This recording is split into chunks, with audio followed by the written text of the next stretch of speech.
Back in here, bro. Unfamous Podcast. It's your boy Sean, Mr. NJ Brick City. Any harder way. And we like you said, we back in it. Back in the mix, G. What's going on with everybody out there listening, watching, whatever is going on. Hopefully y'all quarantine is still going well, if that's the thing to say. I don't know if it is, but you gotta enjoy it the best way you can, right? So yeah. So like I said, we missed a week or whatever it was. Let's get straight into it, man. How was your week, bro? My week was mixed reviews. I had to work out some legal issues. Really? Yeah, man. I think you told me. I had to get my license back, right? Because I had an old ticket and shit. Yeah. Because I was long story short, I was signing up for insurance because the insurance I got at the job ain't working for me. So they asked me if my license was legit. Mm-hmm. And I had to give them my number, and they're like, yo, there's a problem with your shit. You know what I'm saying? So I had to look into it. I had an old ticket. I don't know if I must have forgot to pay it or to pay. I thought I had paid it, but I guess I didn't. Uh-huh. So I had to go to the court, pay that money, then go to the DMV, wait in line because, they got the quarantine thing. So they only had like 3 people working. So I had to wait in line for like literally 2 hours at the DMV just to get my license straight. Gotcha. That was fun, of course. Yeah, that's awesome, right? Yeah. I think the DMV and the dentist is like 2 of the worst things people look forward to going.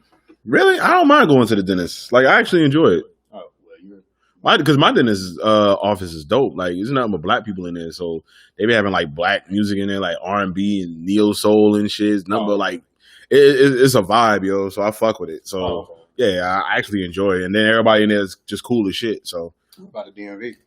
I hate the DMV. But for the most part, everybody else pretty much hates the dentist office. Yeah, I guess you just got to find the right dentist.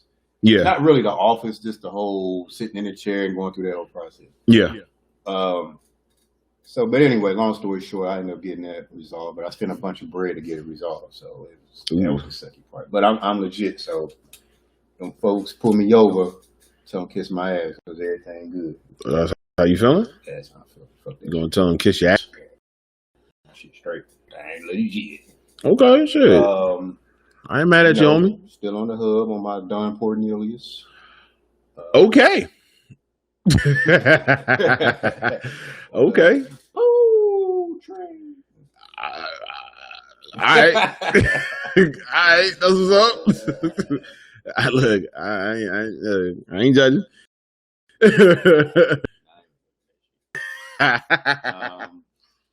Other than that, man, shit, just making it through the week.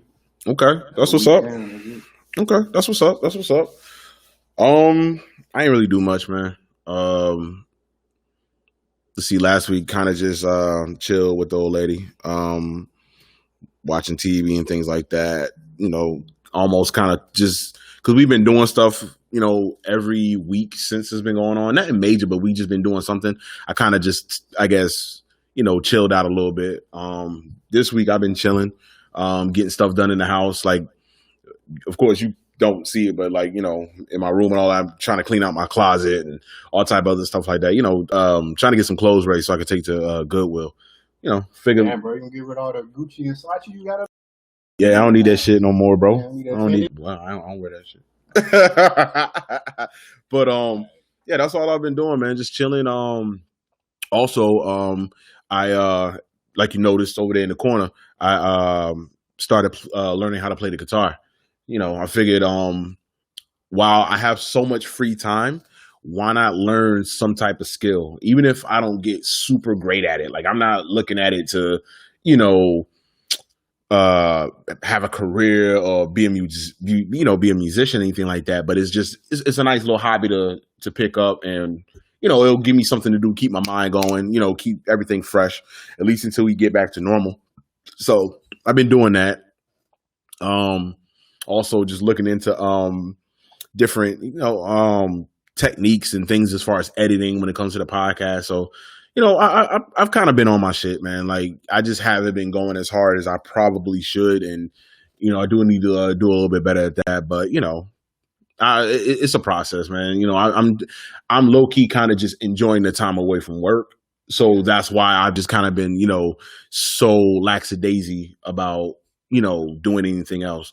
But trust and believe, like, I need to just go ahead and get on my shit. I need to get back into working out a little bit more because I kind of been slacking on that a little bit too. So, you know, other than that, man, it's a natural reaction. You know, when you working a regular shift, you try to get shit done because you know your time is limited. Like, exactly. So much time. Like, I can blow it off. Exactly. So, you know, I'm trying to get out that vibe and, you know, just do a little bit better with time management and utilizing whatever resources I have that's around to actually, you know, get things done, learn something new, you know, and just be productive, you know, be a productive person in these weird times. So, you know, but like I said, other than that, it's just been a chill week, man.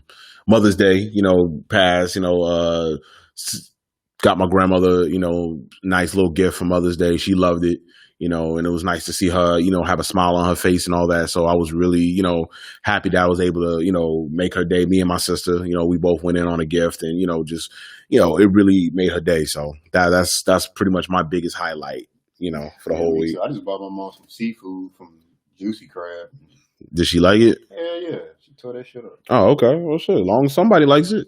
Yeah, they had like a Mother's Day special for a bunch of food. Okay. I brought it over to my, she was at my aunt's house. Okay. And my cousin, who's a mother, and my granny was there. So they all dug in and ate from it. And I got my little bit of it. So, you know, it was cool. Okay. Got her and some candy and it was, you know, nothing major. She can dig it. I feel you on that. So, what's the first thing on the docket, man? What's up? Because I know it's a lot of stuff we're gonna talk about. So, what you want to start with first? I want to start with the fuckery that happened today. What? With the copyright infringement? Oh, we'll talk about that another time. We'll talk about that another time. Let's put it like this: we're gonna make a real long story very short. Whenever you create something, whether it be a logo, anything like that, make sure you get a copyright, which is something that we definitely need to do. And just make sure, you know, that you keep on the lookout for things that you might have done, you know, whether it be artwork, logo, music, anything like that. Just make sure you keep your ears, eyes, everything open because you never know when you might see something that looks pretty much exactly like your shit. You know, let's just say, you know, a little situation like that happened earlier, but we got everything situated. Everything is straightened out. So ain't much else I really wanted to, you know, talk about that because, you know, me and old buddy, you know what I'm saying, came to a definitely a good understanding, you know, cool dude. So, you know. Well, that's what I was going to talk, not just our situation, but just like you said, I was going to warn people about if you create something as far as getting it protected because you never know. Yeah, you really don't know. Get it legally protected. Motherfuckers will bite your shit and resell it. Exactly. And there's really nothing you could kind of do about it. Like, you almost got to take it as it is. Oh, all right. Well, okay, I guess there ain't nothing else I could do. Like, yeah. It really ain't. Like, I don't know what else to tell you. So, yeah, it was just one of those type of situations, man. It happens. That's why I'm like, you know, I'm not super worried about it. I just know moving forward, what we need to do. So, listen, man. Yeah. I want to start off, I guess, on some music shit. What's up? Obviously, Tekashi's out. Yeah. And like it or not, nigga breaking records. Know how that's possible though. Yeah, I don't. That's crazy. But go ahead. 2 million views on his when he got like a crazy amount of views on YouTube or something. When he was it YouTube or was it okay YouTube? I know he had a bunch of like viewers on Instagram. He like over 1 million or some shit like that. If I'm not mistaken. For that and for listens on his song Gooba or some shit. Yeah, I don't know. I'm trying to figure out why I keep dropping songs that start with a G. Now we got Gooba. Yeah, I don't know what's up with that. But I don't know. That's a weird dude, man. But I seen. Well, first of all, I seen apparently some chick was his neighbor, and he was her neighbor. And I guess they got a pool or something. She seen him on the balcony and was like filming him, like, "Yo, I can't believe I'm next to the sign and shit." And like, the address. So apparently. He's supposed to be. I don't know if they had witness protection or whatever. Yeah, they got to move him the fuck out. And like the next day, somebody showed a video. The next day, the cops came. They got him the fuck out of there. Like, yeah, bro. But what everybody was saying, how can you be, the whole point of witness protection is you go undercover, you start a whole new alias or identity. He can't go nowhere. Like, you still got the rainbow color shit. You got all the tattoos. Yeah. There's nowhere for him to go. On top of that, I've seen something where he was trying to justify him being a snitch, talking about, well, motherfuckers that robbed you and fucked your baby mama and did this and the third, wouldn't you do the same thing I did? I know it ain't right, but I did what I had to do. But he did send out goons, the same goons he sent out, to have him on record sending out to hit on people. Like, yeah. He can't act like he was innocent in all this. Like, you played a role in this. Yeah. Snitching on the same people that you wanted to do dirt for you. Exactly. You left that part out. You make it seem like you're the victim, but you trying to exclude your role and everything. Yeah. And that's what a lot of people have been checking them on. Like, bro, you try to live a lifestyle and you try to get people touched and you snitched on the same people. Not only that, you snitched on people who ain't had nothing to do with this shit. You try to pick, Cardi B in it. You're like, well, Barack Obama name start with a B. Exactly. That man was out here wilding out. Like, your boy was living hella dangerously. Jim Jones, try to pick Jim Jones. Yeah, I guess he was cool with, what's the cool, Shotty or whatever. Yeah. They was cool with whatever. Yeah. I'll put like this. The takeaway that I got from Darius, what's up, man? The takeaway that I'm getting from it is, one, the streets don't, and I'm not advocating no violence before I say anything else, right? I'm not saying go out there and go kill the dude or anything like that, because nobody deserves to die. Like, unless you like rape somebody or some shit, or, you kill somebody, then yeah, you kind of have it coming. But the streets really don't care now. Like, this is a whole new age where it's okay for you to basically do some fuckery and just kind of get away with it, because social media and like everybody don't care. Like the new generation, kids, they're okay with it because they're justifying it. Because at the end of the day, it's like, yeah, all that shit happened. I'm like, bro, you put yourself in that predicament, though. Mm-hmm. It's different if it was, say, me. It's me. I ain't fucking with none of them. And then all them niggas do that shit to me. Yeah, I'm going to tell on y'all niggas because y'all fucking up my life. But if I'm willingly about to do this stuff with y'all, no, I'm not going to tell on y'all. Am I mad that he told on them? Not really. Because, but first thing that comes is self-preservation. Like, you always going to look out for yourself other than everybody else, especially when you ain't got nobody to come home to anyway. Well, it's fault on both sides. Yeah. Them niggas who was really in the street knew he wasn't really about that shit. Yeah, they better portray an image that he really wasn't with. You know what I'm saying? That he wasn't about. And they was eating off of that. And when it got cut off, then that's when they went to robbing him or kidnapping him or whatever. Yeah. But you knew he wasn't about that life like they were. So it shouldn't come as no surprise that he went to the snitch route. Yeah. But at the same time, if you're going to be involved with these niggas, you know how they rock. You know the rules they live by. You got to be prepared for the consequences, especially when you enlist their services to do some dirty shit. Definitely. And you turn around and snitch on them. Like, come on now. You know the rules and the code that they live by. Exactly. Like, come on, bro. Nobody forced you to get in that. You know what I'm saying? So, and then, it's just a lot with that shit. You know what I'm saying?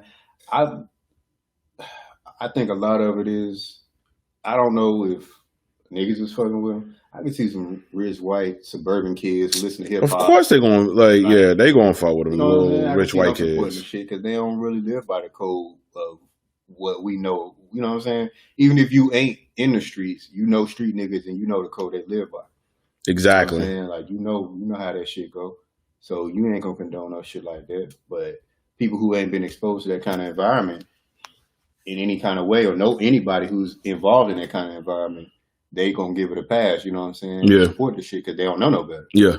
So seems like that's probably the majority of his audience. You know what I'm saying? So pretty much. It's a new generation. Yeah, that's what I said. It's really the rock with that shit. Like, nigga, a snitch is a snitch, a rat is a rat. Exactly. Like, I always told everybody, man, look, man, you don't snitch on nobody. unless they got it coming, and you still don't want to do that. But if it's a situation where it's inevitable, I mean, it is what it is. But it's like you said, new generation, they just it seems like they just stuff like it's just like it's cool. It's just music, and it's like, well, a lot of motherfuckers ain't looking at it like it's just music. Some people taking this shit serious, bro. Yeah, them people who it ain't just music too. A lot of them cats got locked up. A lot of cats could have got locked up who he snitched on, who didn't have nothing to do with it. Yeah, you know what I'm saying. Let's just say the feds investigated Cardi B or Jim Jones on some shit and found some shit on them that they ain't had nothing to do with, or some shit that wouldn't have got exposed if Tekashi hadn't highlighted it. Yeah. Now the feds and found some shit to jam them up on that wouldn't otherwise been an issue, and now they locked away from their kids and their family. You know what I'm saying? So it's a trickle effect to some shit like that. It is. It ain't just you snitching on these cats. It's a trickle effect. It affect a lot more people than just the people you snitch on. So my question to that for you is like, when stuff like this happens, what should happen? Is it like, all right, bro, you don't get a pass in the hood no more? Or is it like, nah, nigga, we just can't fuck with your music? Like, what would you like to see like happen? Or if there was some like in the perfect world, what would you like to see like happen in one of these type of situations? In a perfect world, what happen is I don't want to say, like, really, to be honest with you, what really should happen is he should get touched. You know what I'm saying? Like, that's really what happens. Snitches get stitches. But yeah, that's a whole different issue. Yeah. What's going to happen? What I would like to see happen is, and I don't want to hate on the cat because I want people to go out and get their bread. But at the same time, he can't escape from what he is. So people who support him, or if rappers going to be like, nah, I ain't doing something. People really highlight that shit, and so I don't know. I really don't know. I really don't have a legit answer to it, because it's like, if it was on some street shit, yeah, he would, you know what I'm saying, he would get touched. Yeah. He would get seen about, because you snitched on some niggas who was really about their life.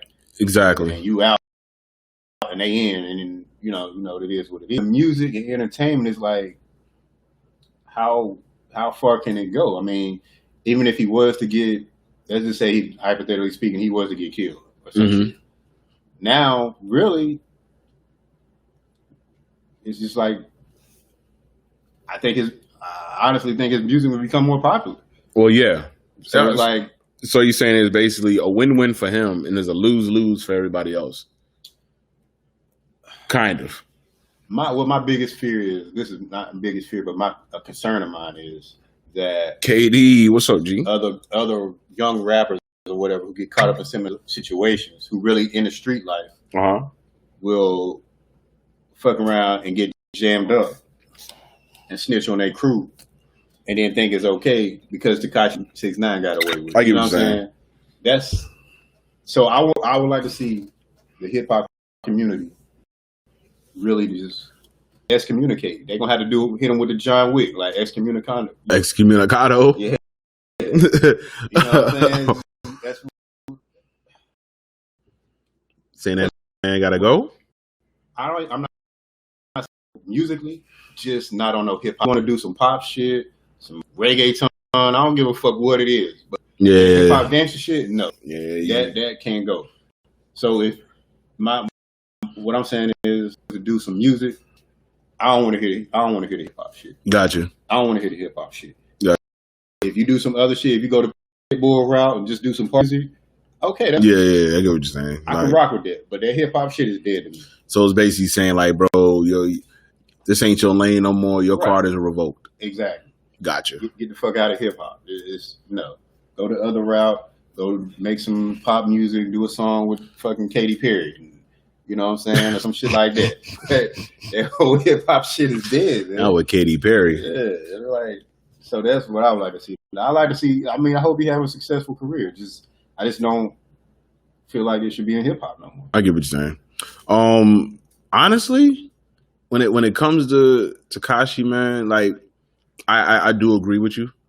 I feel like if he wanted to save face, or because I feel like you can definitely salvage your career if he was just to come out like, yo, I'm not really about that shit.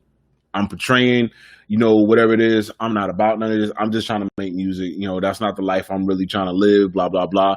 Even if he be like, yo, I just don't want to be on that vibe no more. He might be actually able to salvage whatever, whatever face he has. You know what I'm saying? Because his face don't look good in the streets right now. Yeah, no. But if he was to go ahead and be like, bro, I'm not trying to do that. I'm not trying to do this gang shit. I ain't trying to do this rah-rah bullshit, nothing like that. I think he'd be able to at least save his face. You know what I'm saying? Because you still want the dude to get bread. I mean, he'll get bread regardless because obviously he's polarizing. Like, people like to watch him. I don't know what it is. It's controversial. America is controversial. Because I would say, I don't know what it is about him that they like to watch him. So I don't even know if it's just his music. It's just they follow his music just to see what he going to do next. But I don't see him getting into a lot of shit like he was before. And now he got all eyes on him. He got the feds watching him. All eyes on me. Yeah, there's nowhere he can go where there's no eyes on him. All eyes on Takashi. Before he could do all shit, you know what I'm saying? And with it. Yeah. I mean, people wasn't really checking on his every move. Yeah. Now it's like no matter where he go, eyes are gonna be on him. Yeah. So he can't do that whole popping at the old block at 4 or 5 in the morning like he really. Fuck no. Like no. Fuck no. I still don't know why he did that shit. That was the dumbest fucking thing I ever heard. Been beefing with Chief Keef. Yeah, I'm like, bro. Chief Keef really about that life. Yeah, Chief Keef really about that life from what I heard. That whole shit. So I mean, I agree with you though that he can solve. But like I said, even if we chilling, Salt. Even if he apologizes, which I don't think he will because his ego too big. Yeah. What I've been hearing from him so far, his ego is because he feel like he niggas try to rob me, niggas try to kill me. Yeah, it ain't nothing happened. I snitched on niggas and I got out and I'm still popping. Like, yeah, I feel like I'm untouchable. Well, I will have to say, if anything, you almost have to blame us because we're really the enablers in this situation. Because his views and his numbers, exactly. Because he still got fans no matter what. And then even if you're not fans, you're watching it just to see what the fuck's going on. Right. So it's almost like, we're the ones who's really putting him in this position for him to feel like this superstar, have this, just ego, that's off the charts. So kind of our fault, but kind of now once he got out, I think it's our fault. Yeah. Yeah. But before that, when he was locked up, I got to give it to the media. Oh, definitely the media. Stories about him. Definitely the media. Baby mama fucking with such and such. Yeah. Such this who was fucking like 6ix9ine on this. Yeah. He's getting out. He's supposed to be getting out in a couple months. Oh, they pushed it back. Yeah. Oh, you know what I'm saying? So they kept feeding even before he got out. Yeah. So it was like they kept the attention.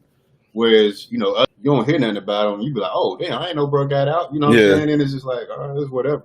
When they keep feeding you information about somebody while they locked up, by the time they get out, they didn't kept your attention on them. So it's like you just keep it rolling. Yeah. Where if they had just kept that shit dead, motherfuckers just like, damn, I ain't know Tekashi got out. Whatever, he a snitch anyway. You know what I'm saying? Yeah, exactly. You just take it as it is, basically. Right. So yeah, I don't know. Like I said, that's just it's a tricky situation because, like I said, everybody involved, him, media, officers, the public. It's almost like you damned if you do, you damned if you don't. Like, there's nothing else we can really do. It's almost, I guess we just gotta ride it out and just wait for it. Yeah, play out. I just want to see. You know what I'm saying? I think it'll die out after a while. Yeah. And, not saying he's gonna die, but I'm just saying, like, I just think his buzz will probably die out just a little bit, or maybe again, like I said, earlier, hopefully he takes a different approach in life, and maybe I can, try to salvage whatever image that I have. I don't think it hurt. Yeah. Everything I did, I now know that was wrong. This is the vibe I'm trying to be on now. The only way that he could save face without apologizing and still be relevant in hip hop is do what he is, an artist. He got to drop some hot music. Yeah. And the shit rock and it slap and niggas like, oh, I fuck with this shit. I don't fuck with him, but this shit kind of hot. Yeah. That's the only way I can see him save face. If his music trash, his buzz is dead. His buzz is dead. He drops some hot music that'll keep him afloat. But he cannot, from this point on, drop no whack ass music. But that's the crazy part. I think all his music whack. So I don't think it even matters. Yeah. So whatever we like, it don't matter anyway. Here's the thing though. Before he got locked up, even though we thought his music was whack, he was still getting all these beefs, all this controversy. Yeah. I think his moves gonna be limited as far as beefs and controversy he can do. So you can't really beef and go out and do all this crazy shit, and your music is whack. It's like now you're boring. You know what I'm saying? Because at least when his music was whack before, he kept you entertained by doing other shit. Yeah. But now that you can't move, I get what you're saying so now. many ways, he can't entertain nobody. Music is whack. You can't entertain us outside your music. You're boring. Exactly. Yeah, I get what you're saying now. We'll see. Yeah, that's gonna be an interesting situation then. That's gonna be real interesting. I mean, damn, I kind of want to see how this shit plays out. Like, I don't care, but I kind of see how it plays out. What I really want to see, I don't want to see him. I don't want to see him get killed or shot. No. I want to see him run the fade. One of them niggas he was popping shit to before he got locked up. Chief Keef, Jay Prince Jr., any of them niggas. You know what I'm saying?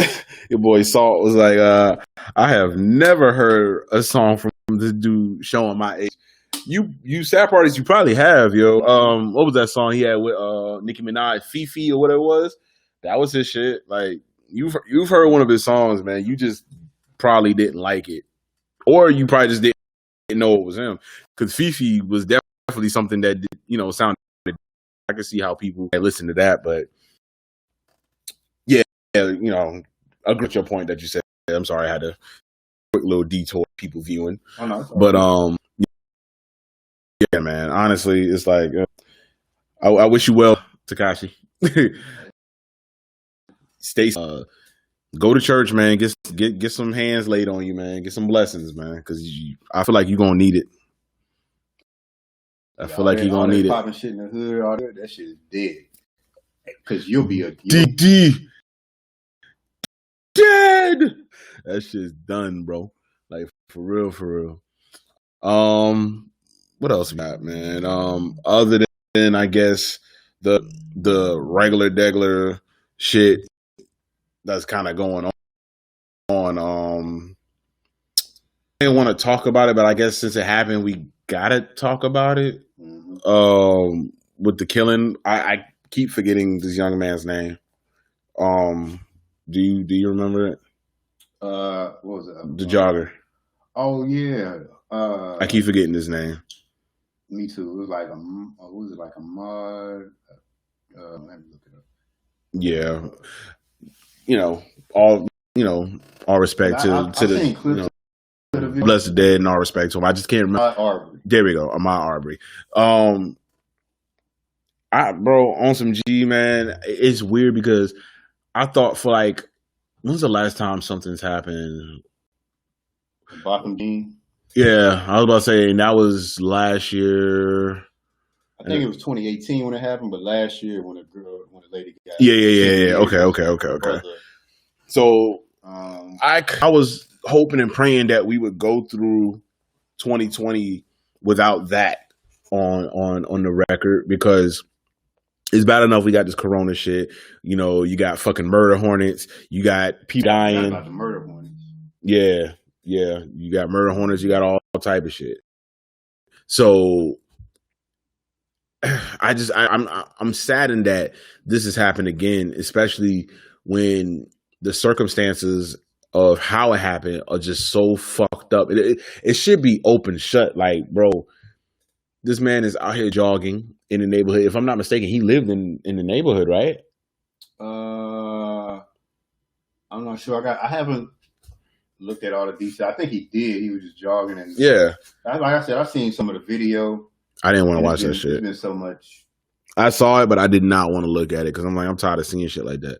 But from what I gather, I'm probably, they said, oh yeah, and Salt was like, yo, they say he was seen at a construction site. Like, what the fuck does that even mean? Like, honestly, because I'm like, they basically these three white dudes chased him down and talking about they was going to do a citizen's arrest and then cornered him.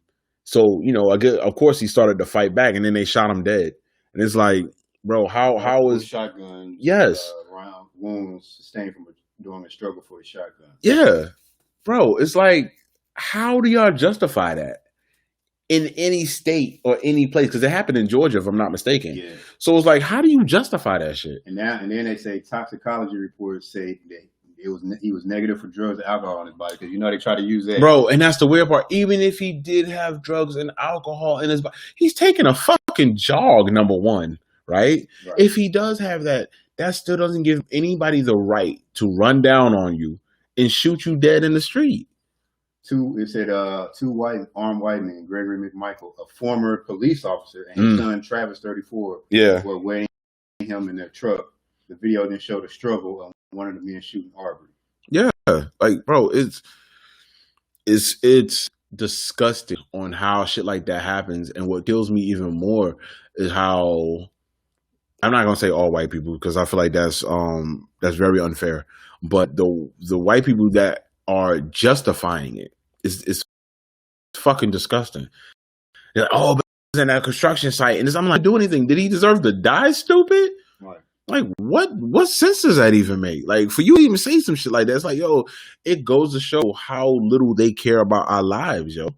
Like, this the one moment I do wish we had Joe. Yeah. And they was talking about something about he brought a gun to school in high school or some shit like that. So what does that have to do with anything? Nothing. But the one thing they try to do is paint black people as the villain or bring up their past. It has nothing to do with the incident at hand. Yeah. Like that justifies exactly. Like, oh, one time when he was 5 years old, he stole a piece of candy. Oh yeah, he deserved to die then. Yeah. Like, the fuck? What you mean, bro? Like, how do you justify that? Like, at the end of the day, there's right and there's wrong. Those men are all wrong. Even the man who filmed it, they're all wrong. Like, bro, number one, you can't be out here just doing citizens arrests. If that's the case, call the fucking police. Right. That's what they're there for. That's the number one thing when black people complain on white people. They don't know how to mind their fucking business, bro. I've been saying this shit for so fucking long. Like, I see it at work. Because I see it when people, oh, why is so-and-so this? I'm like, mind your fucking business. Right. That ain't got shit to do with like, why do you care? Like, seriously, why do you care? Or like, are you that fucking entitled that you feel like you could just do whatever the fuck you want, bro? Like, I don't even get it. Because it's so powerful. Fuck yeah, it is.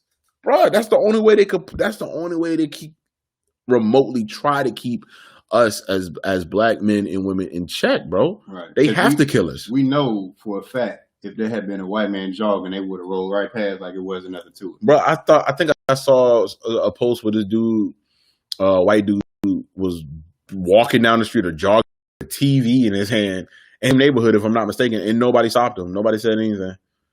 And it's like, bro, and he was basically proving a point like, yo, this has nothing to do with you.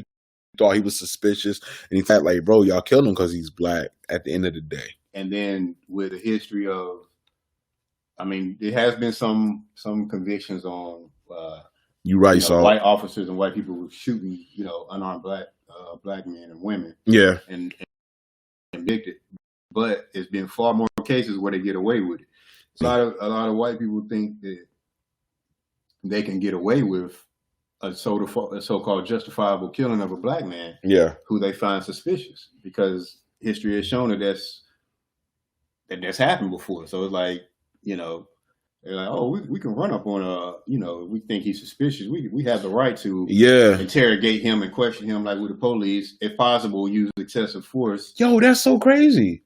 Yo, and so weird. That's how you know that there's privilege, like white privilege and entitlement, because I'm like, not once have I ever thought about doing that to anybody. Now, I don't think no black person ever thought about, hey, let's run up on these white people who are minding their business for no reason and ask them what the fuck they doing. I'm about to start. Remember when, what was it, 2017 or 18, where they had the whole trend where white people were calling us for no reason, picnics and all type of other shit. So it's like, bro, I'm telling you, it's crazy. It's crazy. And you're right. So they do be playing the victim. That's the shit that kills me the most. Like, how are you playing the victim, bro? Like, oh, I seen a black guy jogging. He looked suspicious. I shot him 37 times with my AK, but I was fearing for my life. Bro, exactly. You're like, wait, what? Like, what the fuck are you talking about? Did he have a gun on him? No, he didn't have a gun. Did he pose a threat? He was black. He was around here past 9 o'clock. He's probably up to something. So I feared for my life. I'm part of the neighborhood watch. Like, bro, he's in front of his house. How did he move there? How did he get that type of money to live? Like, bro, you would think that we would be surprised by this. Like, you would think we would be surprised, right? Because it's like, wow, like, this is going on. But it's like, it's going on for so long. And we're so numb to it. It's getting to the point where at one point in time, I think we were surprised. Then we were just kind of like, all right, we're kind of just like maybe accepting it. Now we're kind of mad. Now I think a lot of us like, yo, fuck this. We about to start arming up because we getting tired of this shit. Y'all about to stop running down on us, thinking y'all just about to, basically murder us. Like, you run down on any of us, like fuck it, yo. We about to pull out the tool and start blasting on y'all too. And like, fuck it, like, bruh, let me find myself a body cam. Let me put one on so I can record everything that happens. Like, yo, so in the case that I die, you got all the fucking information, and it will be uploaded to whatever cloud or whatever the fuck going on. I'm about to have all the info. So when y'all see this shit, y'all gonna be like, damn, I guess we gotta kind of convict these people now. Like, yes, bro, you gotta start convicting these people. Like, it's getting to a point where if you continue to let this type of behavior go on, you're gonna start seeing us get to the point where we just don't give a fuck anymore. Well, cams and so we're into the next unjustified killing of a black person, Breonna Taylor, who was shot and killed in Louisville, Kentucky. She's a 26-year-old EMT worker. Jesus. Police was looking for a suspect who apparently they already had in custody. And they say he was like 10 miles away. Yeah. And they executed a no-knock warrant, which means, you know, under normal circumstances, they would have to knock on your door, say, police search warrant. Yeah. This, with a no-knock warrant, which I guess they only have it for fugitives who are known to flee or whatever. I don't know. Yeah. They can just bust in your house without announcing themselves. But that's something completely different, I feel. And I mean, I ain't mean to cut you off. If you're doing something like that, number one, you already know that person's in the house because you're already looking for that person. Like, I've seen enough First 48 to know that. Oh, look at that shit on TV. That happened to that dude's shin. Yeah, he kicked somebody. That's his shin. He has like a bullet hole in his shit. It's crazy. Sorry, guys. I got the UFC shit on. I want to show him some shit real quick. But what was I saying? Oh, okay. Normally when they do that with the no-knock, like, you would think that it's like, okay, we're looking for a certain suspect. We know this person is in the area. We know they're there because we done got off about whatever because of our informants. Like I said, I've watched enough First 48 to at least know that much. And then even with that show, they still knock. Right? So with this situation right here, you go into a house that you suspect might have been whatever, right? You just bust in the motherfucker. You didn't announce yourself anything. Because I'm thinking when they bust in the crib, did they even say police? Well, according to the police officers, they said they did. But then neighbors in the neighborhood said they didn't hear any kind of notification for the police. All they heard was them kicking in the door. Really? So basically, the police saying we did say who we were, neighbors saying they didn't. But the lady's boyfriend was in there, and even if they said who they were, they were asleep. This was past midnight, so they might have been asleep. Exactly. Police come in.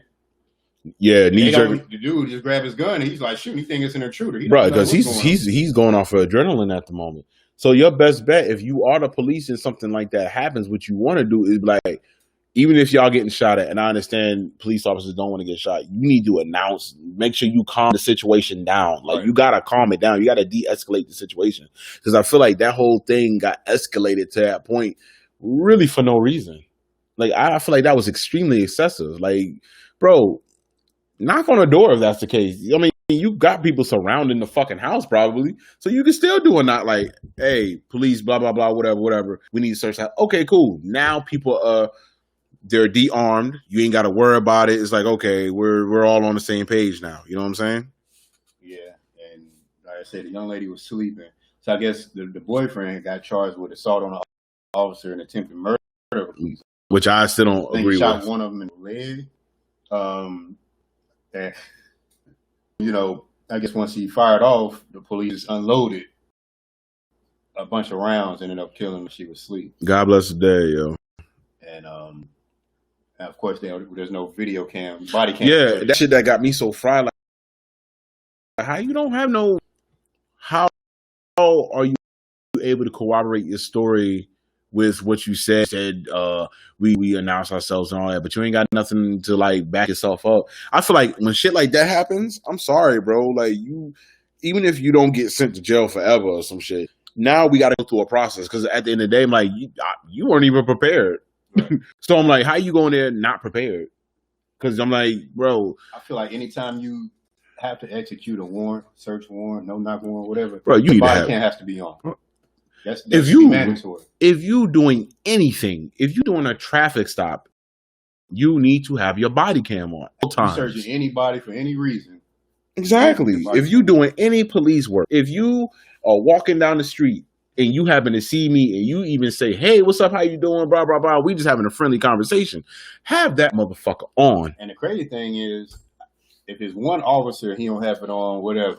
But it's multiple officers. Ain't none of y'all got your body cam on? So it's about 5 of y'all that ain't got no body cams. How that work? How that work? Like, please tell me how. Like, how, Sway? Like, how the fuck that work where you just in here with no fucking body cam? So you just busting in people's houses like y'all motherfucking, like y'all, like basically like y'all a gang. Like it's like, you know, like it was a kick door. Right. Yeah, y'all here playing kick door and shit and spraying up the whole fucking house. Like that is what's killing me, bro. It's like we truly don't have anything to protect us, no matter what. Even when it's like, yo, I got this gun to protect somebody in my house who's not announcing himself, or I at least don't know who it is, and I'm letting off these shots, still getting shot at because I'm trying to protect myself. My old lady gets shot at because I'm trying to protect her because y'all fucked up. Right. Not because... wait and see if y'all not robbing me, if y'all the police. Exactly. How that work? How that work? Firing off first, asking later. Fuck exactly. That. Because if it was the other way around, say it's a police officer, and they do that to him, he gonna do the same exact fucking thing. The same exact thing. And I guarantee they ain't gonna say, oh, we gotta go ahead and shoot up the whole fucking house or some stupid shit like that. Like, bro, come on, man. Like that just bothers me. Like how they just so easily just don't care about our lives, man. Like I don't get it. Yeah, it's just like when last year, I think, when the lady was playing games with her nephew and she got shot through the window by the police. Exactly. It gets so. And we got Botham Jean, where the lady in his house and killed him in his own shit. Like, I mean, I'm not laughing at it, but it's like when you hear shit like that, it's it never happens to white people. Exactly. It's damn near almost comical at times. It's like, who the fuck wrote this? Like, what movie is this? Is this another Adam Sandler movie? Like, nah, bro, this shit is real, bro. Like motherfuckers is really wilding out us. We ain't even doing shit. Half of the time he doing shit. It get to a point like, bro, we can't even walk down the streets. We can't jog in peace. We can't go shopping in peace. We can't even sit in our house in peace without somebody breaking into our, like, without them killing us. It gets to a point, it's like, bro, let's hurry up and just get a whole new country so we can get the fuck out of here, bro. Like, please find us a country or something. And this is where I gotta go. I like going if you don't. All right. But speak on it though. I don't know if you're familiar with Jason Whitlock, commentator on Fox News. He's been known to be a coon. He's a well-known coon. Is it Fox News? I thought he was on what's the name? He on a show called Speak for Yourself that come on Fox Sports. Okay, yeah, that's what it is, Fox Sports. I was like, I know it ain't Fox News, but yeah, no. I know him because at one point in time he's bald and now he got the wild hair and fat fuck. Go ahead. So because now that the documentary. The MJ documentary come out. Yeah. I'm prefacing what I'm saying. Okay. So everybody going, is LeBron better than him? Mm-hmm. So LeBron had, he's saying what you're saying, like, damn, we black people getting killed for no reason. We can't do nothing, this, that, and the third. Ain't say nothing about Jordan, nothing about the documentary, who's greater. Mm-hmm. Jason Whitlock goes on to say, oh, you ain't really down for the cause. You just doing that so you can get more notoriety than Michael Jordan doing his documentary, whatever, basically saying Yeah, LeBron not down for the cause. He just want to get more. He just want to get more attention. You know what I'm saying, over the Michael Jordan thing. Oh my God, bro! LeBron ain't even on that shit. He just speaking out what's the injustices that's going on. And this was killing me. So LeBron's doing that. What's stopping you from doing that too? Because you got a platform. He too busy attacking athletes who use their platform to highlight injustice to actually do it himself. That's his whole thing. It's ridiculous. And it's disgusting, bro. It's disgusting. Like, you don't know when it's in this man's heart. He really genuine about, and LeBron had, even before this came out, he has a history of standing up for social injustice. Yeah. I can't even see it if he did it for the first time, because let that man feel how he feels. Exactly. LeBron, if you're gonna grab LeBron, he has when Eric got choked out and he wore the shirt "Can't Breathe." Yeah, like, he has a history of standing up for social injustice. Yeah, using his platform, he always speaks out about that. So don't try to use this when he continues to do what he already been doing, because the Michael Jordan documentary came out and people are, trying to compare who's better or whatnot, which has nothing to do with anything. Yeah, he has a history of standing up for things like just make it highlighted as him trying to gain more attention to himself. Yeah, because it's nothing like that. He was doing it before his documentary, and he'll continue to do it after this. Exactly. I just feel like him.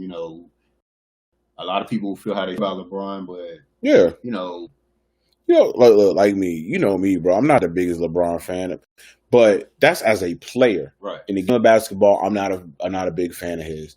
Him as a man, as a person, bro, I respect the hell out. Like, I look up to that person. Like, that's the type of man I would love to be. Because, I mean, he's a good man. You look at his story, man. A man didn't marry his high school sweetheart. He done brought all his homies who was up with him, made them millionaires. You know what I'm saying? I need me a homie to make me a millionaire. I know, we all do. But, but I mean, it's just like, for real. I just don't. That to me was just an unfair, cheap shot. And, like you said, why don't you use that platform to speak out injustice instead of attacking people who speak up? Exactly. But we can segue into the whole mic. We got to keep up with the last stand. Now, go ahead. Of course, people gonna we can touch on the whole Mike style of leadership is brilliant. I wanted to highlight that what people are saying. Does this documentary make Scottie Pippen look bad? I think so. You know what I'm saying? Because they was talking about they was talking about the whole migraine game, game 7 against the Pistons. I'm sure at the time he tried to say he quit, but he said he was legitimately sick or whatever, and they lost that series and went on to win next year. Contract situation. He was trying to get his money, and he didn't. He Thursday at the beginning of the season instead of over the summer. I have no problem with that. And then the other thing, but him quitting on his team against the Knicks. Well, I ain't gonna say he quit on his team. They said he quit on his team. I understand his whole mentality. Well, let people know who hasn't seen it. So I believe it was game 3. Game 3 of the series, game 2 or 3. Game tied 102, and it was like 1 second left, 1.5, 2 seconds left. Actually, it wasn't even that. It was like 0.8 of a second. So Phil Jackson calls a play for Tony Kukoc. Had hit a bunch of game-winning shots over the season. Yeah, drawn up a play for him. And Scottie Pippen was supposed to take the ball out of and Scottie Pippen wanted the ball. He's like, I'm the best player on the team. I'm the leader. I should get the ball for the last shot. Phil was like, no, Tony's going to get the last shot. Yeah. So Pippen sat on the bench, and he was like, well, I'm not going in. And so when the timeout was over, one assistant coach was like, yo, you need to go on the ball game. He's like, I'm not going in. What's the name? Did talk to him too. Like, and Cartwright, he talked to him too. And he was like, yo, like, what you doing? Like, bro, like, you should be going in there. And he like, he didn't want to go in or whatever it was. Scottie sits out. They inbound the ball, get it to Kukoc. Kukoc shoots it. Game winner. Right. It's a game. You know what I'm saying? They go back to the locker though, and from what Cartwright said, he was like, yo, he looked at Scottie and he cried. Like he said, he started crying, like bawling, crying. He's like, yo, you quit on us. Like, why would you do that? Right. Like, we needed you, and it's not about you. It's about the team. Exactly. And I think Scotty said. I mean, he said he wouldn't change that, which I still feel like, bro. Looking back at it now, you probably should have changed that. But I mean, I guess he's thinking about it like, the outcome was we won, so what's the point of changing it? I guess, but it's like you got to look at it like, bro, it was about the team, and I think that's the difference between him and Michael Jordan. Whereas Michael Jordan, yeah, he was the best player, but he's like, yo, it's about the team, though. Like we got. But here's the flip side to it. Mm-hmm. Michael Jordan would have got called for the last shot. That wouldn't even been a question. Of course. So Pippen's mentality is, I've already won. Mind you, they've already won 3 championships. Yeah, he's been second fiddle to Michael Jordan. Yeah, he thought like, so all right, Mike gone. Yeah, I'm the star now. I'm the best player. I've won 3 rings for you, Phil. I've been a major part of that. I should have the right to shoot that last shot in a situation like that. Probably. But Tony Kukoc, you got to remember, Tony Kukoc, this was like his first year really in the league. You know what I'm saying? Like they had him for 3 years. They drafted him, but he hadn't played. He was still playing in Europe. Yeah. So his first time playing in the NBA. Yeah, he turned out to be a good player, but yeah, it was like he wasn't when we was running them 3 chips. I was here. I feel like that was ego. A lot of that was ego.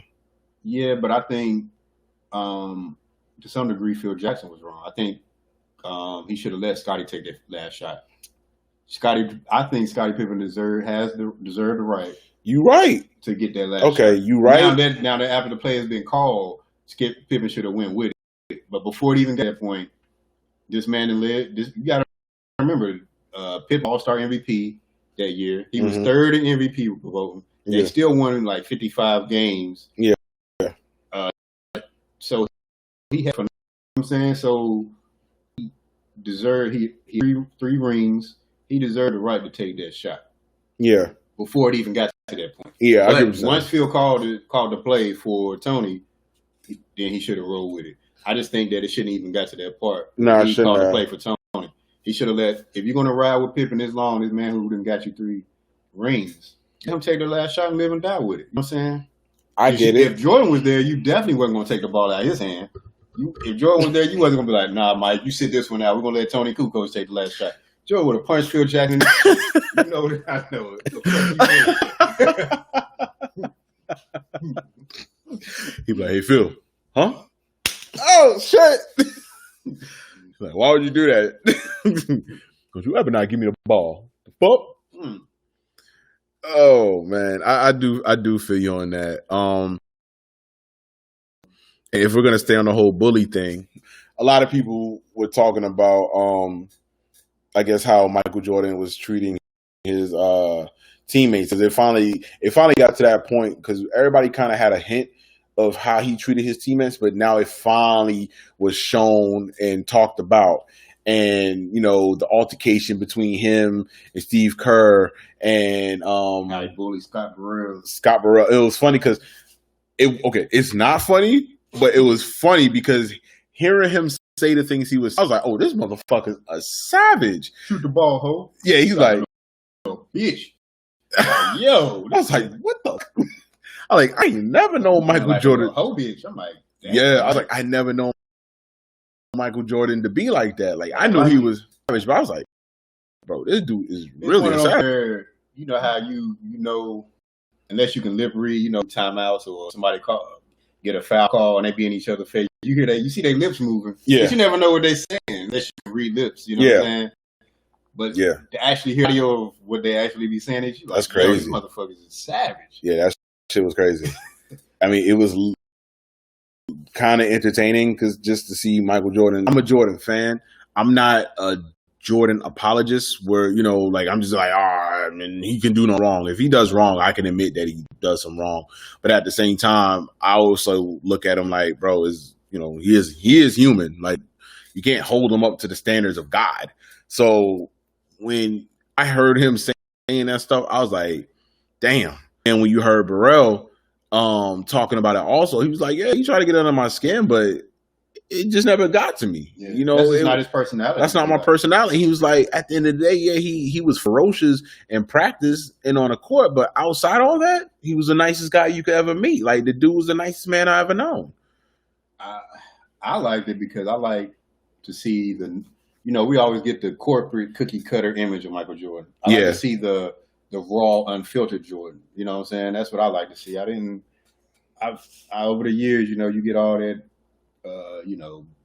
be like Mike and all that, all the stuff. Like Mike, I want to be like Mike. Yeah, whatever. Let's see the real you. I want to see the raw, unfiltered, the other side of you that's not in commercials or in interviews and shit like that. I want to see the real Mike. So this documentary has given people a chance to see the real Mike, the competitive side of him. Like you said, we always heard stories of it, but we had never had any real video or testimonials from other players to really highlight it. Yeah. Which is something he was afraid of before it came out. Like, motherfuckers might hate me. With Steve Kerr. Like, they had an intense practice, and Phil Jackson kept calling fouls, ticky-tack fouls. Yeah, and he pissed off. Yeah, because he was like, bro, Knicks them harder than this. Like, you call him bullshit.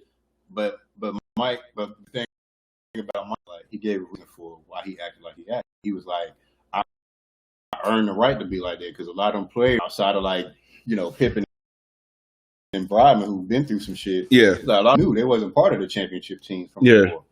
He was like, I don't know these cats. They got to earn their stripes with me. They ain't went through the battles that me and these other cats that went through. I don't know what they gonna bring to the table. I gotta test them out. So his whole mentality was, y'all didn't go through the struggles that I went through. Yeah. So I don't know what y'all bringing to the table when shit gets tight and the pressure's up and shit get physical. I need to know that you're gonna be there and not gonna bitch up. So exactly, that was his whole mentality, and I can respect that. He earned the right to be like that.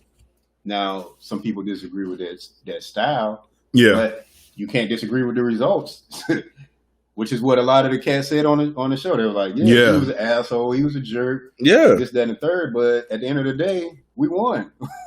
Bro, and I know it sounds so crazy for some people to realize. Like I said, I get him. I don't agree with how he did it, but I get it. Like, I truly get it. You know what I'm saying? Like, having older cousins and, older people around you, kind of bullying and pushing you to basically be a better version of yourself. Like, I know that you could be better, or an older cousin, or say you got an older brother, like, oh, he kind of soft, so I'm about to, push you, fuck with you so you can get tough. Right. It's like, bruh, it gets to a point, it's like, as men, I think a lot of men kind of get it. Like, bro, I understand. Like, when I took martial arts, I took Taekwondo, you know what I'm saying? Like, that was that. Like, it was times I got punched in the face by grown men, kicked in the fucking stomach, punched in the stomach. That's tough love. Like, you got to get tough with it. You know what I'm saying? Like I did it. Like, I don't agree with it. You know what I'm saying? Mike probably could have did it a different way, but this the weird part too. People are jumping down Michael Jordan's throat, but Kobe Bryant did the same exact thing. We know with him passing, nobody really gonna. I know. God bless the dead, but he literally did the same thing. It's like, bro, y'all call Michael Jordan an asshole, but y'all say it's, for Kobe Bryant is Mamba mentality. So have it both ways. Like, a lot of times when it comes to Michael Jordan, a lot of people just don't fucking like him. For the most part, a lot of people, especially black people, a lot of black people do not like Michael Jordan. But they only don't like him. But it's hypocritical to me. But they don't like him because they say he don't do enough in the black community. This the crazy. Still buy his shoes. No. This is the weird part. He does do shit for the black community. No, I understand that, but they don't really know what he's doing. But my thing is, if you got that much of a problem with him, but you still support him, that's like. Yeah, weird to me. You're being a fucking hypocrite. Right. But my biggest thing, like, when I hear some people like, oh, he don't do nothing, this and that, I'm like, have you just looked up the charities and things that he does? Like you said, that people thought he was buying prisons. Yeah, people thought he had something to do with prison. Like, so y'all believe that shit, but y'all won't take y'all due diligence to just go ahead and look up and see what he does and what he doesn't do. Like, that's that classic. Somebody put some shit out on Facebook and people just roll with it without really looking. Each fucking time, bro, and it gets to a point. Come on, man, y'all gotta be smarter than that. Like, look, I'm not saying the most perfect person in the world. I don't feel like he could probably do a little bit more. Yeah. He's human though. Like, you don't have the fucking thing for me. Did enough You played ball. You know what I'm saying? You inspired a lot of people. Yeah, exactly. To follow on your footsteps. And you said from the jump, I didn't come in this to be an activist, a politician. Exactly. I was just a basketball player. Exactly. And if that's not your thing, that's not your thing. I'm cool with that. I would rather you live your truth and be like, yo, that's not my thing, than to fake it. Right. And be like, oh, you know, he doing this and that, but then he being fake behind doors or whatever it is. And then I heard about the thing when they were talking about like Chameleon and Chameleon was like, oh, and you know, I want to take a picture with him. I'm like, bro, at the end of the day, if he wants to take a picture with you, he can. If he doesn't, be okay with that. He don't owe you shit. I've been saying that to everybody about every little thing. You remember the conversation we had in we was talking about Allen Iverson, and I was telling what's the name about it, Ash. Oh yeah. And I was trying to tell, like, man, that man don't owe you a fucking thing. If he don't want to take a picture with you or acknowledge you, don't worry about that. Oh, but I done paid for this and this and that. That's fine. Nobody told you to buy this. Just because you pay for it don't mean he owe you shit. I've always felt that way. Like, that's why I've ever met. Like, I've never been starstruck or nothing like that. Like, I'll speak to him and I say, what's up? And that's it. Like, for them to just say, hey, back or whatever it is, that's good enough for me. I don't need to take no pictures with you. I don't need you to sign shit for me. Like, I'm a regular fucking person just like you are. Right. You know what I'm saying? Like, yo shit ain't, you know what I'm saying? Like, your shit don't stink. Also, like, bro, you a human being. You just get more money than me. At the end of the day, whether he signed an autograph, signed the basketball, whatever, you still got your life to live. Your life is going to go on regardless of what they sign. You have to pay and things exactly. You so why do you care? Signing shit, that ain't got nothing to do with your life. Exactly, bro. Like, I feel like a lot of people feel like the world owes them something just because they did the smallest gesture. And the smallest gesture being, oh, I bought this shirt, I bought these shoes, I bought this jersey, I did this, I did. They don't owe you anything in life. Now, you could easily just go speak to them, say what's up, and you never know. Organically, a conversation might build, and then they might be like, hey, you mind if I get an autograph? After you built some type of conversation, because you don't know how many times a day. They might even come to you and be like, yo, I appreciate the convo. You want me to sign something for you? Exactly. But see, people don't understand. Before you came and talked to them, it's been thousands of people. And I was about to say that. You don't know how many times the same question has been asked, or not even the same question been asked, but they got people also talking shit to them too in their face, and there ain't nothing they can really do about it. After a while, once they get to you and you're like the 1,000th person, they might be like, look, I'm good right now. I kind of just want to decompress. I don't want to do anything at the moment. Right. Thank you, but no, I'm good. I'm sorry. I can't do that. Take it on the chin. It's okay. You might catch that same person. You might be surprised. They might remember who you were. They might be like, yeah, I know I ain't even get you last time, but you know what? I got you for this, blah, blah, blah, whatever. You never know. Right. Bro, I've met so many fucking famous man, spending all these different airports, and I've never been CIAA time, bro. CIAA, like, bro, I've met athletes, I've met comedians, I've met movie stars, I've met porn stars, I met everybody, bro. Activists, I've met a good mixture of people. I speak to them like they're regular people, and they really appreciate that shit. When you're not being starved, like my God, being thirsty and all exactly. Like just talk to them. When I met Forrest Whitaker, I thought it was dope as shit. As a normal person, yeah, I was. Don't get it twisted. I'm a big fan and starstruck. But can you do? No, hey man, I'm a big fan, man. I hope you have a good day. Cool. When I met Bo Jackson, oh shit, it's Bo Jackson. I just spoke to him. Like, hey, he didn't want to really know people to know it was him, but I got it. I was like, my bad. I didn't mean to, blow your spot. My bad, bro. Whatever. It treat people the same way you would want to be, because I think a lot of people don't put themselves in the other people's shoes. So when you mad at Michael Jordan for not signing this or signing that, it's like, bro, you put yourself in his shoes. I think it's the media, man. America has this obsessive celebrity culture. Yeah, it does. Especially with social media now, and amped up times 100. 100 million. Where, we in celebrities' lives, they broadcast it and shit like that. So, it's just, but back to Mike, one thing I see about Mike, and what I appreciate he said, one thing you can't not say about Mike is that he's not 100% authentic. Yeah, he's gonna give it to you straight up and down. He gonna be true to himself. Raw. That really stuck to me, and I've seen this. Stephen A. Smith had talked about it when he said, "One thing they could say about Michael Jordan, I never asked him to do nothing I wouldn't do myself." Yeah. I never asked him to do nothing I wouldn't do. You know what's so weird? I feel like people aren't getting that message from it. They're just looking at negative, or they're taking it personal because they feel like, oh, if it was me, that happened. Or I'm like, take that out the equation.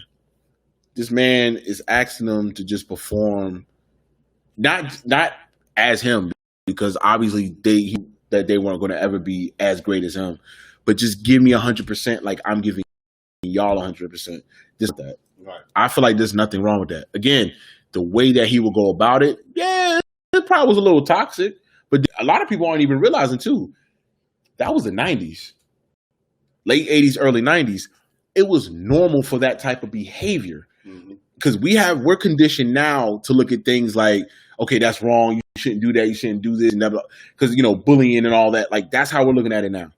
Back in those times, we didn't look at it like that. Right. We looked at it like, yo, this motherfucker being tough. Everybody was like that. Everybody was kind of like a tough guy or whatever it was. Everybody was just, that was the vibe at that time. So that's why I was like, I get it. Like, I truly understand it. Being a kid, growing up in the 90s and knowing how that was, I get it.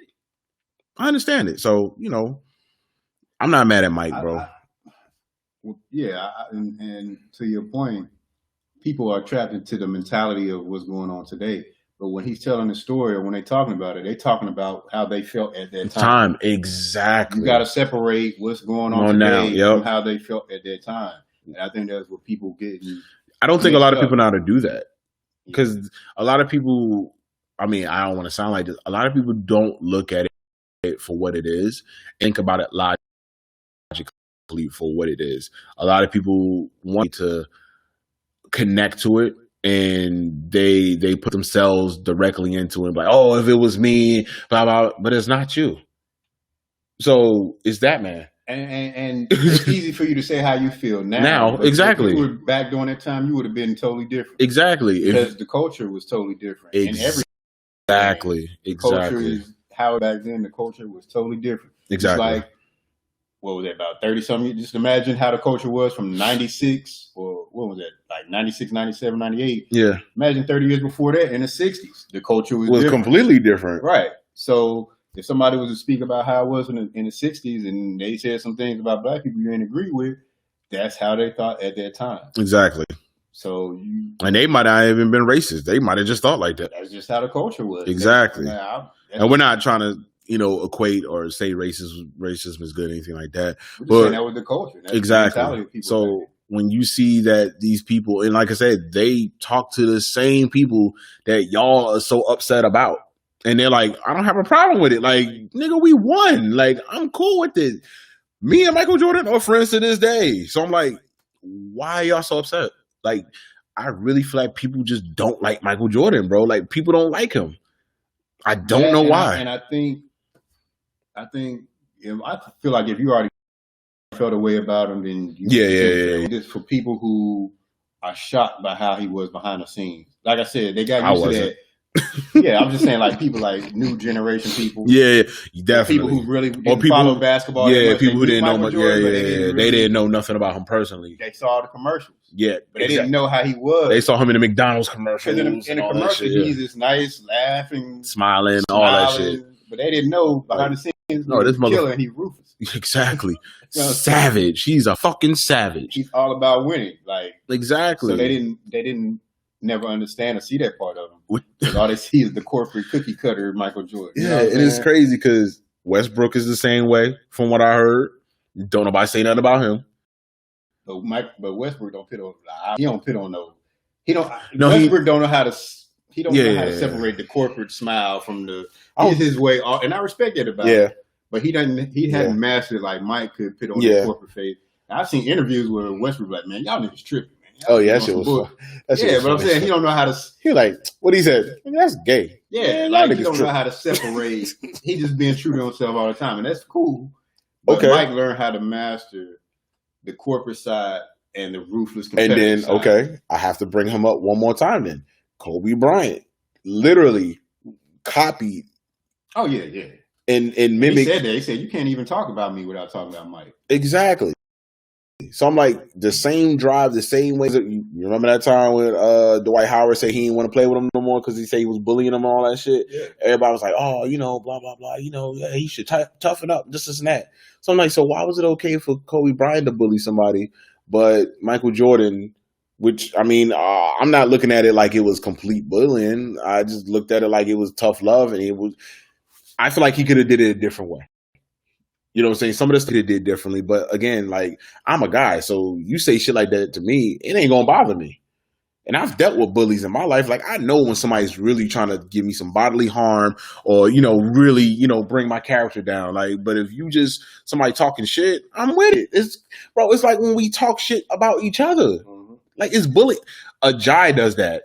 You don't see us getting mad and shit. Like, Ajay calls us all type of bitches and hoes, and you know what I'm saying? He gonna fuck us up and all that shit. Like, ain't none of us ever been like, oh man, that kind of hurt, man. It's like, all right, bro, like, we get what you doing, man. Like, it's not that big of a deal. Like, I'm good. I'm cool with it. Yeah, but I think, like I said, with the Kobe Bryant thing, so people, he's gonna get he's gonna of course get a pass for his mentality about things. Yeah, the highlights on Jordan now. Yeah, the Dwight Howard thing. I think Kobe was just hard on him because he played with a great. He seen Shaquille O'Neal, who played up to his potential. Yeah, obviously he felt like Dwight Howard wasn't meeting like he seen what he could do. I did hear that Kobe was the reason why Shaquille left, also because he was on his ass too. Well, he wanted Shaq to get in shape. Shaq exactly want to eat a bunch of burgers and shit. And he was like, even Kobe had said, like, bro, if Shaq was in shape, we could have won like 10 straight titles. Like, probably. I don't know about that, but I mean, but yeah. that was his big gripe with Shaq. He just felt like Shaq wasn't taking his conditioning seriously. But yeah, you're right. He had the same drive like Jordan. But it's different leadership styles. Like people get on LeBron, think he don't be hard enough for his teammates. He really ain't. That's just not his leadership style. Exactly. That's but just not who he is. That's why he only got 3 rings. I'm just saying, like, if he had a little bit more of that Jordan, esque type vibe in him, I guarantee. I'm not saying you got to be an asshole, but got to be a little bit more stern about some shit. Probably, maybe he'll have some more rings, but I don't know. Who am I to judge? But I don't know. Anything else you want to talk about, or you want to call it a night? We can call it a night, G. Okay, I think that was good, short and sweet, got to the point. Appreciate everybody, listening, viewing. Oh, excuse me. Everybody staying safe. Again, RIP to the people that we just lost. Absolutely. Excuse me, from these murders and from Corona, anything like that. RIP to them. God bless the dead. Little Richard. Andre Harrell. What's the name? Jerry Stiller. Yeah, Jerry Stiller. Yeah, RIP to him too. Yeah, I mean, 2020 is looking rough, bro. It's every week something else is going on too. Like every week something's going on. But like I said, we appreciate everybody for listening, viewing, showing us some support. It really means a lot to us. Shout out to the rest of the crew: Oz, Jake, Kia, Joe, and all of them. Hopefully we get back in the studio. So yeah, hopefully. Yeah, hopefully, man, because I miss the studio.